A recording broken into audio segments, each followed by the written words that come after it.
Sarvamanthan news महाराष्ट्रामध्ये आपलं स्वागत। पाहूयात आजच्या टॉप 10 हेडलाईन्स।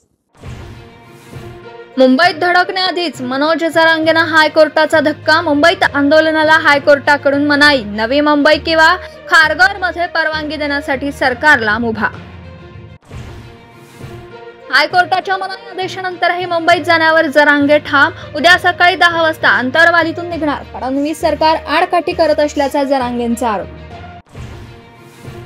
ऐन गणेशोत्सवाच्या तोंडावर मुंबईत धडकणार जरांगेंचा मोर्चा। थोपवण्याचा प्रयत्न अयशस्वी। फडणवीसांच्या स्वयंसेवकांकडून जरांगेंची मनधरणी। जरांगे मात्र मोर्चावर ठाम।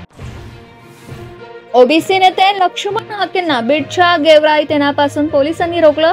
काल झालेल्या राड्याच्या पार्श्वभूमीवर कायदा सुव्यवस्थेचा प्रश्न निर्माण होऊ नये म्हणून निर्णय। भंडाऱ्याचे पालकमंत्रीपद संजय सावकारांकडून आता पंकज भोयरांकडे। सावकारांना बुलढाण्याच्या सहपालकमंत्री पदाची जबाबदारी। भाजप आणि शिवसेनेमधल्या अंतर्गत संघर्षाची किनार असल्याची चर्चा।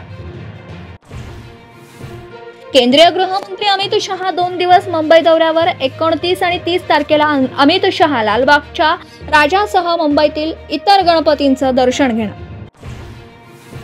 डोंबिवलीतील ऐन गणेशोत्सवाच्या तोंडावर मूर्तिकार पसार। कामाचा ताण सहन न झाल्याने पोबारा। मूर्तिकारांविरोधात गुन्हा दाखल।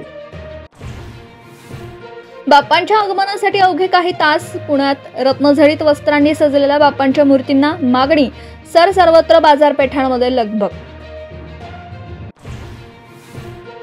मिरजेत भिंत कोसळली आहे। भिंतीखाली 7 जण दबले तर 1 ठार आणि 6 जण गंभीर जखमी।